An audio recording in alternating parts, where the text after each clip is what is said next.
Hundreds of thousands of entrepreneurs would love to have great results in their business instantly. The fact is, it takes years to get there.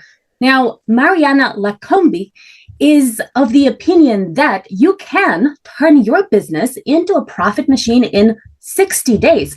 So we'll have a very interesting episode talking about how that is possible for you. She's the founder of Quantum Evolution Corporation. And for over 20 years, she has helped hundreds of clients worldwide to scale their businesses, maximize profits, and double their net worth while liberating them from endless hustle. The first question is, what's the secret to your success and how is it possible to achieve it in 60 days? Welcome to Awakened Titans podcast with Lily Patrascu, mind-blowing conversations with influential business titans sharing how you can manifest abundance, love, joy, success through quantum awakening, quantum manifestation, quantum healing, quantum miracles, exponential business growth, and innovative products and services.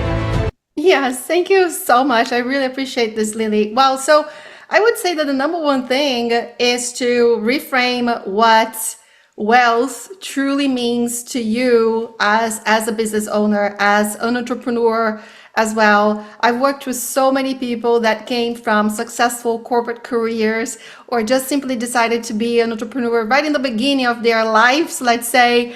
But what I found to be true is that most of the times it's their perception of wealth that's been limiting the capacity that they have actually to generate money very quickly. So we all know the saying, no pain, no gain, or we all understand the idea of hustling and grind. So a lot of people have this idea that it's really hard to build a profitable business. And that is so true that when you're assessing, let's say, businesses overall, they usually break even in 1 year to 2 years. So there is this idea that it's just going to take them a year or two to break even. But I know that that's not true. You can not only break even, but become profitable very quickly. So, Lily, I think that's the number one thing. It is to upgrade the way we perceive wealth and how you can actually make money in a very short period of time. Wow. So how can entrepreneurs turn their business profitable in 60 days without adding extra hours? Yes. Well, so number one thing that they have to understand is that their time is the most precious resource that they have. So I was even talking about this yesterday with my clients. If they're managing their business in a way that there will always be a trade of time for money, they will be limited. So what we have to look when we're working on a business is how to generate revenue or profits or even income for the business owner without relying on their time. That means their presence in the business, their hustle and grind, right? Or anything that limits even their team too. So what we have to assess is what's the hour value of this entrepreneur. So let's say right now, if they're making $500 per hour, that's how much revenue they generate every time they decide to work on the business. In order for them to make $1 million with that business, they have to work 160 hours per month. So that's basically like a 9-to-5 job, which is exactly what a business owner doesn't want to have. So when we actually increase their hour value to $1,000, what does that mean? Every time they work on the business, they're generating $1,000. They drop their worked hours to 80 hours per month. Now they can start to perceive that the less they work, the more money they actually make. So how do they do that? Right? I feel like a lot of people ask me that question. And you're probably going to ask that question too. How do you increase your hour value? So number one, I believe that it's important to always assess how they perceive the value of their service or their product. If they're underpricing or they are not adjusting their prices accordingly, or they are they have that belief that the less they charge for what they do, the more clients they will get, or even that they have to be helping anyone, anywhere, at any time, right? So they want to offer their services to everybody at any time. That's usually going to lower sales. So we want to make sure that they're maximizing the value of every single hour that they put in the business. But most importantly, too, we have this tendency of just being busy. Like business owners usually work a lot. In that working a lot, they can be working on things that are not necessarily valuable. So they could be doing a lot of small activities that someone else that would charge way less than $1,000 per hour should be doing so that they can focus on these big revenue activities, right? They're consuming their time with things that are not necessarily generating revenue. So I would say that that becomes like a leak of opportunities, Lily, when you're using your time to execute small things, small activities, but not necessarily thinking in terms of value of that time, right? Because entrepreneurs are money-making machines, or they should be, but if they are consuming all of that potential with things that they should not be doing anymore, then they always hit that cap, because there's no way of making more money if there's no time to make that money, Yes. Thank you. Now, imagine that you have an entrepreneur that is already making 7 figures, and what they want is to make a lot more without increasing the number of hours. And the concept you've just talked about seems, very logical. It seems really a brilliant concept. However, how can that be implemented? Let's say you have, 500 clients that you're charging $1,000 for. And then how do you convince those same clients to pay you $2,000 if they were to work with you? And let's say maybe you can delegate to another coach who would charge $1,000 for what you would be doing. So they can have two potential options. So you can say, okay, you can work with my team for $1,000 an hour, or you can work with me for $2,000 an hour. But if they've been working with you for a while for $1,000, how do you kind of add that extra perceived value? Or do you just tell them from now on, my price is $2,000, my price is double now? Yes, that's a really great question, because I worked with many, many coaches that transitioned from being the solo coach that delivers massive value to becoming a team. And I've been paying attention to the pictures right behind you. So I saw you take a picture with Tony Robbins, and he's a classic example, because I was one of his coaches. So I was one of the coaches for his team. I was a peak performance coach for the team that serves Tony Robbins. And it's pretty much the same. I would have like 100 clients monthly, and I would still get some people that would be like, Mariana, I thought I would be having a conversation with Tony Robbins right now, but yet here you are in front of me. So, that's pretty much what you're saying. Like someone as Tony Robbins, imagine right back in the 80s, if he continued to believe that he would be the only person that would be able to satisfy his clients, and his clients would quit if he would transition his clients to another coach. So I think there are a couple of layers there. One is in your own belief that other people can replace you, or even that other people can do a better job than you do. So I see a lot of CEOs as well getting very stuck there, because they say, well, I do everything and I know everything. I don't trust other people to take care of my clients because I don't believe that they can do a better job than I do.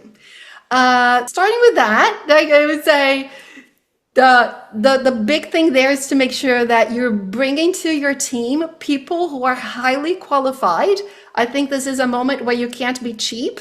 You've got to be able to invest in people that will be able to replace you.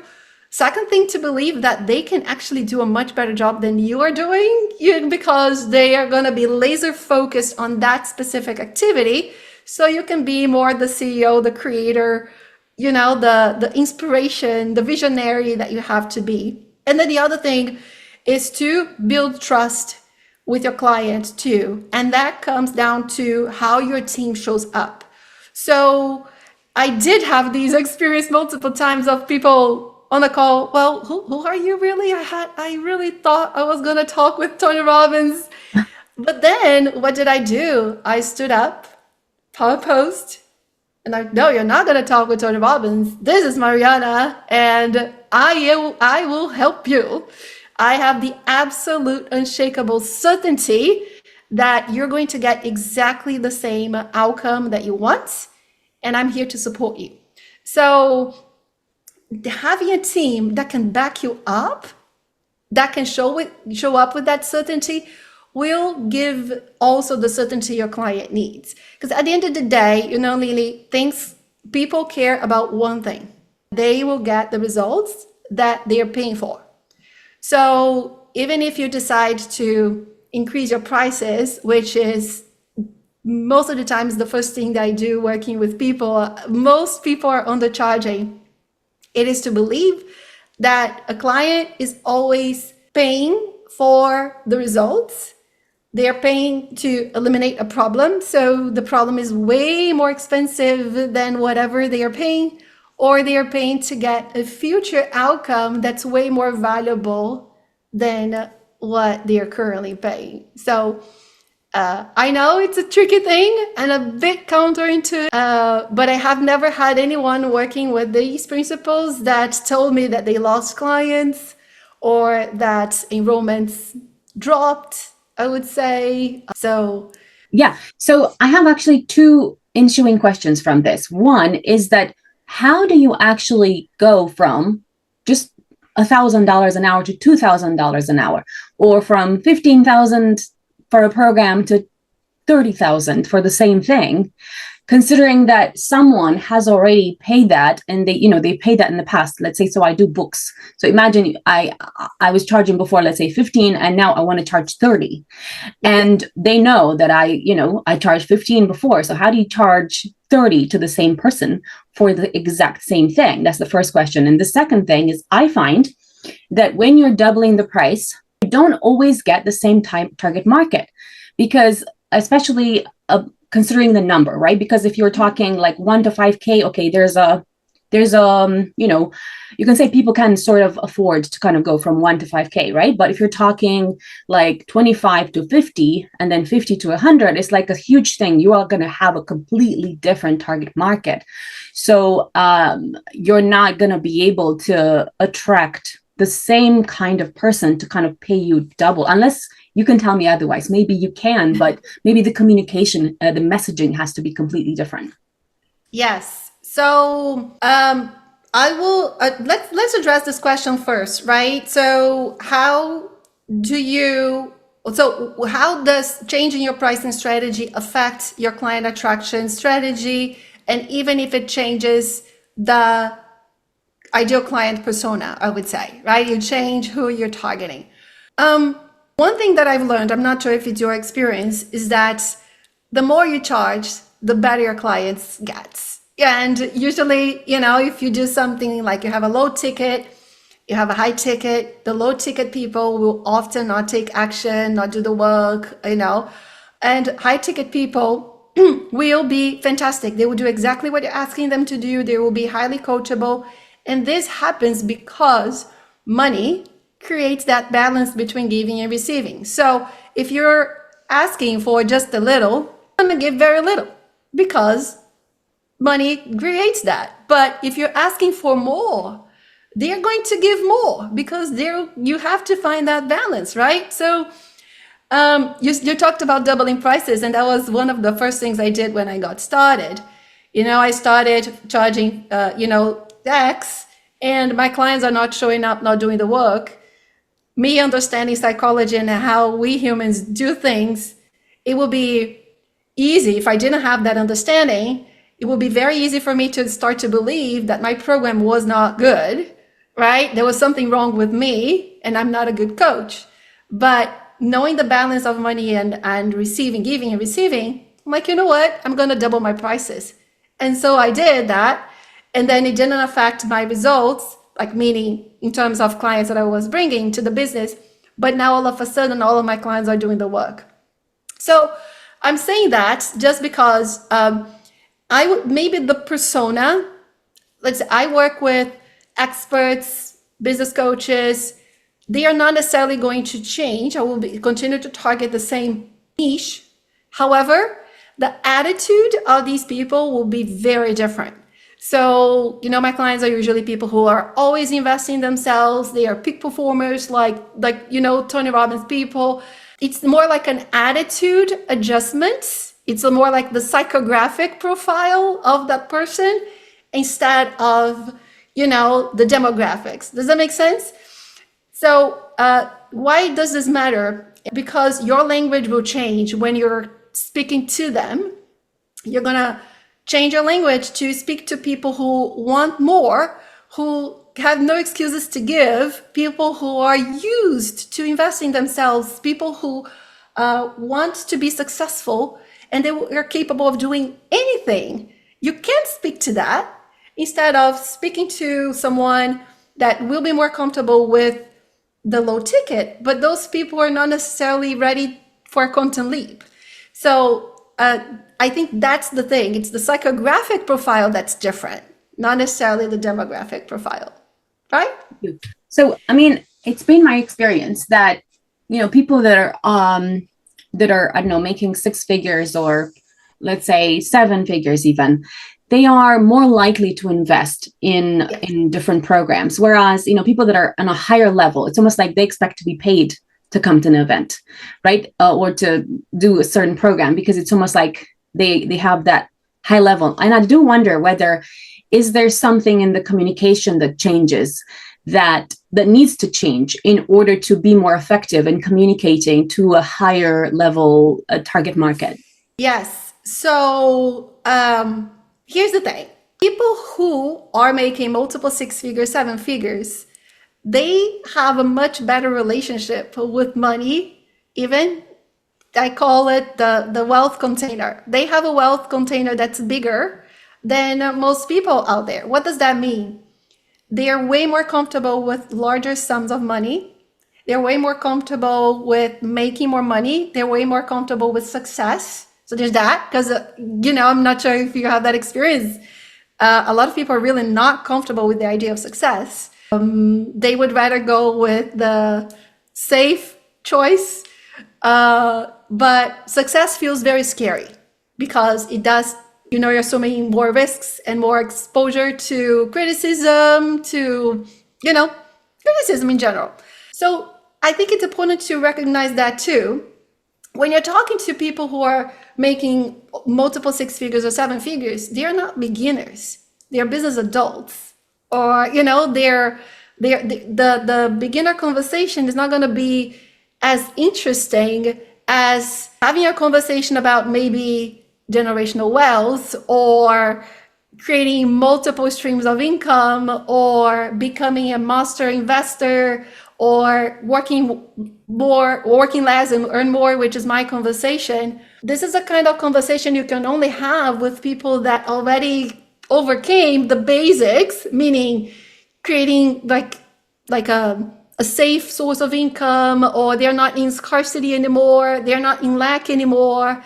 So I think it's a more evolved conversation, more sophisticated conversation even. So if you were to guess what are the challenges of someone making 6 to 7 figures already, what would that be? These challenges are very different, So that language definitely changes. And that's when your approach to marketing and how you communicate that will be unique. Say if you were running paid ads, you would probably be targeting the same setting of like the audience. When you set up the audience, maybe it's the same, but you're only speaking to those who understand that conversation. You're not talking to toddlers anymore. You're talking to adults. So that's how I see it. Thank you. So I was actually referring not so much to the people that haven't reached 6 and 7 figures. I was mostly referring to people that are 8, 9 figures. What I was saying was that it feels a lot harder to actually bring those people to an event or to a program or to because it feels almost like they want to be paid to be there rather than actually investing in something to be a part of a group that also has other 8-figure, 9-figure millionaires. And I wonder, what do you think needs to be different in communication in order to appeal to those kind of people. Yes. So we got to also take into consideration that there are very few people with that status. So having an 8 to 9 figure status, you know that you're at the very, very, very top of the 1% group. So if they want to come to events and they believe they want to be paid, it is because they believe they have a higher status than everybody else in the event, including whoever is creating the event. So if they have that perceived, that perception of value, they are not going to go to an event to take value out of it. So if someone is giving you money, that means they want to receive something back. And especially people in that level, if they're adults, you know, they, whatever money they put out, they want to receive 10 times fold. So if they don't perceive that value that they're going to receive tenfold what they are investing, it's going to be hard. It's going to be challenging to make them do that. But I think the most important thing is the positioning, to show this specific audience that their status is of a client that will get massive value out of the event, instead of being the value of the event, being an asset to the event. Thank you.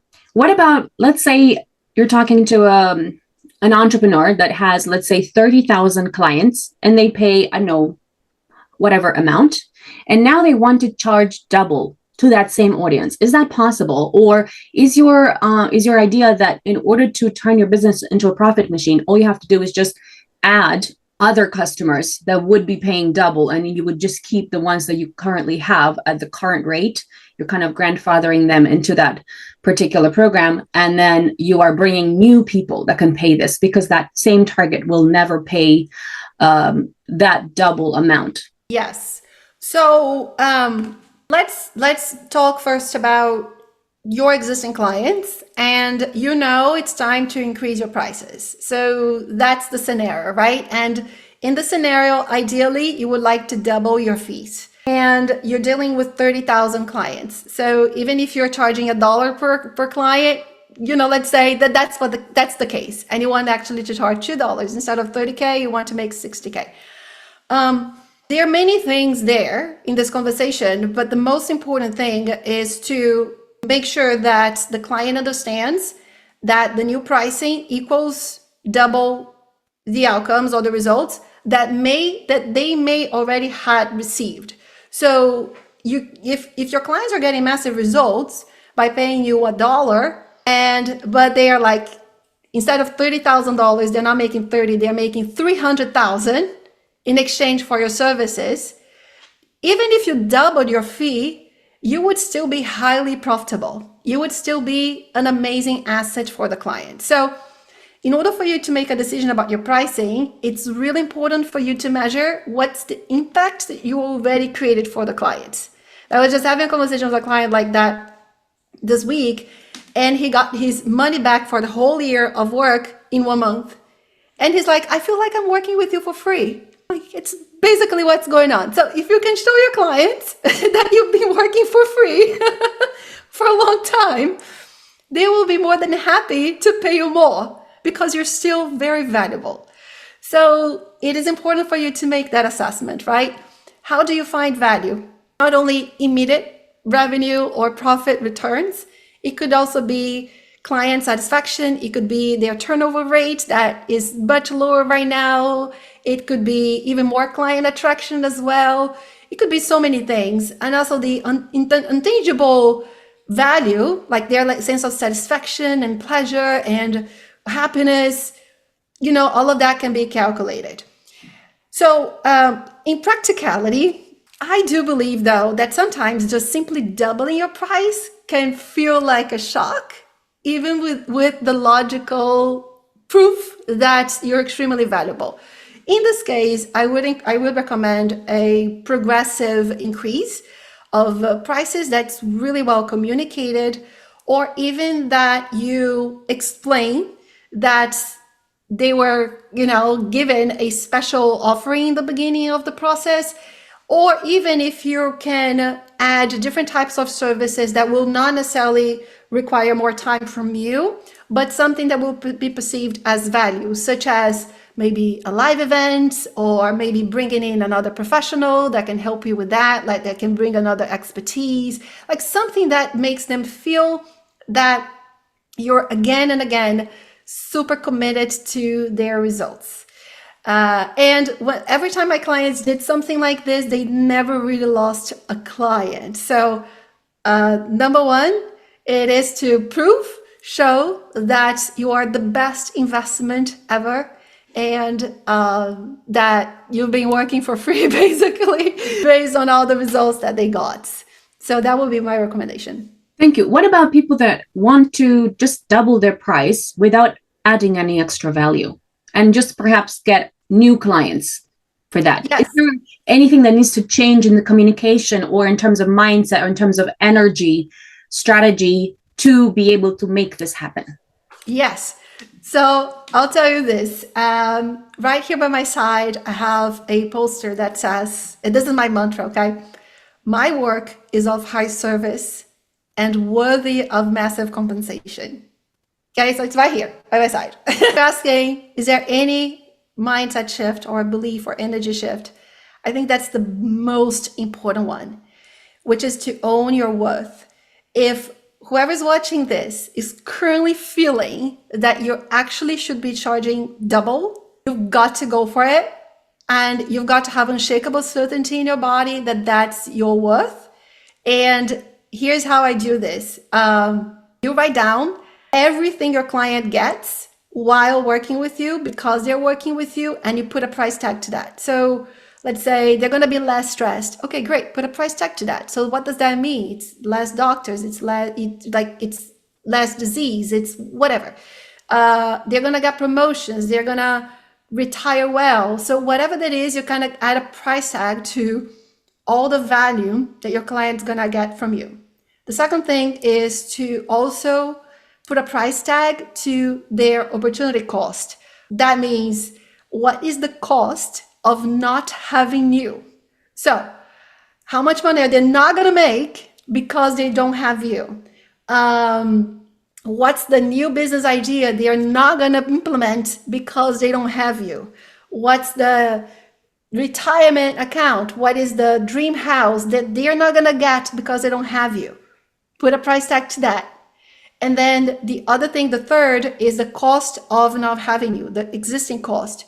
So all the things that they're paying, or all the expenses they're currently having because they don't have access to your solution.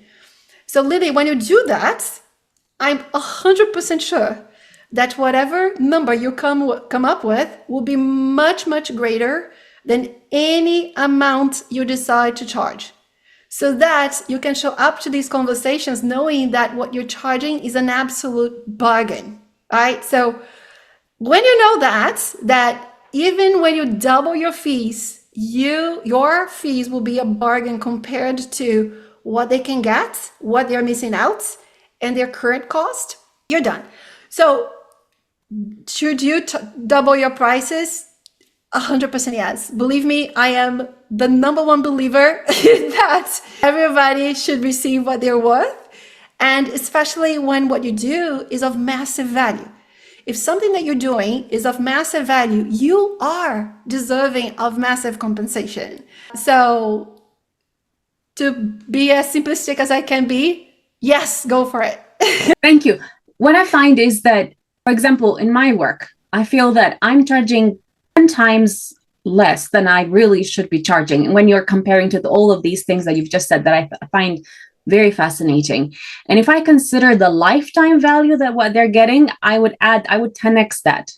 Because what price can you really put on? For example, I organize large events, aside from, my book publishing business, which transforms lives because it gives the opportunity to people to transform their confidence. And from transforming their confidence, they are transforming their world. And because of that, they're transforming the world. And then they go from being ordinary to extraordinary and speaking in front of thousands of people, and then eventually millions of people. Mm-hmm. So what price can you really put to that? I mean, it would be kind of really impossible to put a price to that because you're changing millions of people's lives. I don't know, what price can you possibly put to that? And then I organize large events where I bring influential entrepreneurs to connect with opportunities, but also my partner teaches them how to speak confidently and charismatically. And then that brings out the essence of them. And then I help them to kind of say it in a way that it makes sense to the world.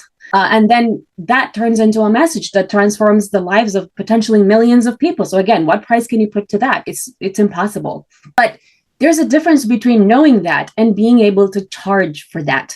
So what do you have to actually do to be able to say, okay, I know I'm worth millions of pounds for every person, but how do I charge for that? Yeah. Yes. Well, by the way, congratulations for your work. Massive service, right? And massive impact. And I love it. It's always incredible to connect with other servant leaders.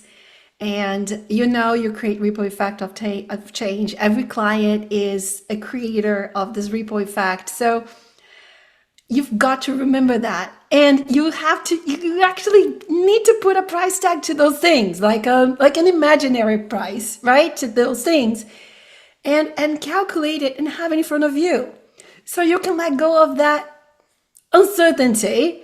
And I'm speaking to everybody, guys, seriously, because here's the thing. Servant leaders like us are about service.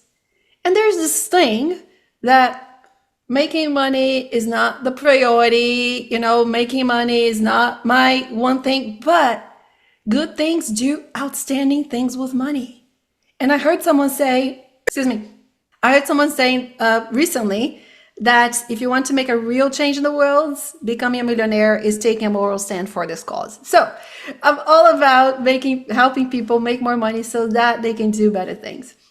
And that's the kind of certainty that you need to have, because the question, how do I charge more, is more of a decision. It is more of a decision to own it, to own your value, to own your worth, and declare it to the world that is your worth. Because just that, like when you're increasing your prices, you're speaking it to the world now, and you're taking a stand for your worth and for yourself, because like you said, your work is of massive service.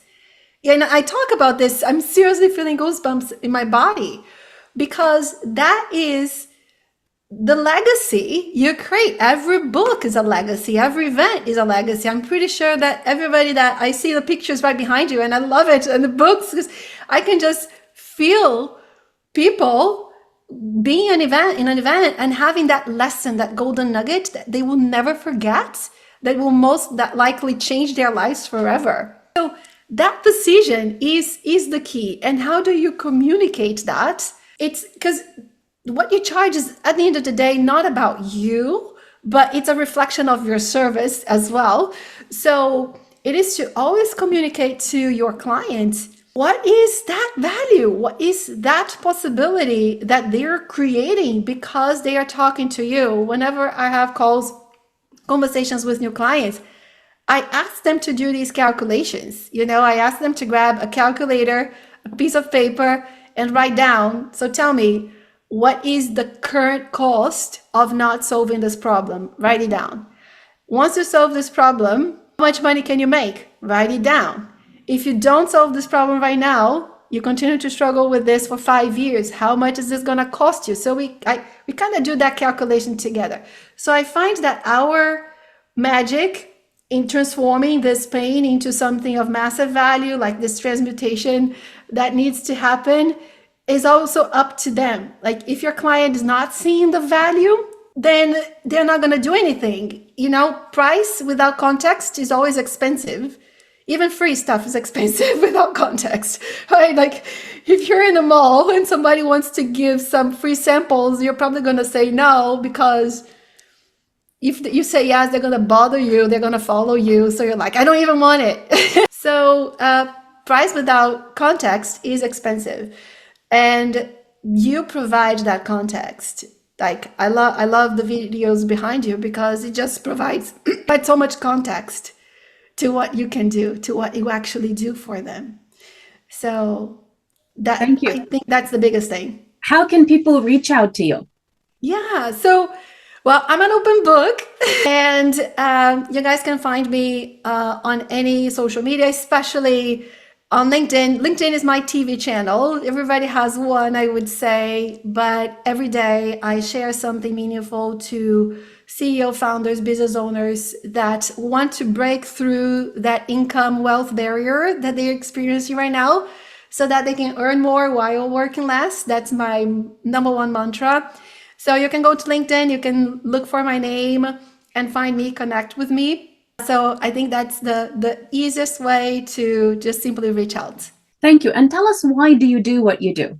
What motivates you? What drives you? What do you believe?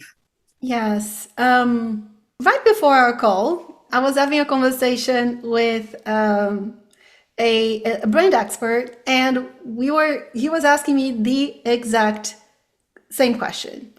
And I felt very emotional reconnecting with that, actually, because I think we all have a purpose, a soul, and a soul purpose. And it is really important to me to help leaders, business owners, most of the times, because they create that ripple effect that you also do, to really, really, really upgrade their relationship with money so that we can have more benevolent, wealthy people in the world. I do believe that good people do wonderful things when they have money. Money gives access to choices, possibilities, and unfortunately, very few people reach these status. Like you were talking about the 8 9 figure people. There are very few people. It's a very limited audience. Can you imagine if we had more wealthy people with really great things in their hearts, what they can do for our community, our society? So that's what I do, and that's why I do it. Every one of my clients are heart-driven entrepreneurs. Doesn't matter what they do, if they have a product or a service. At the end of the day, they're always asking themselves, what else can I do today to help someone? What can I do today to make a bigger impact? So that's why I do what I do, Lily. Follow us for more interviews with world's most influential business titans, providing you with the insights to awaken to your full potential so you can get paid to be yourself, find true happiness, and manifest anything you desire.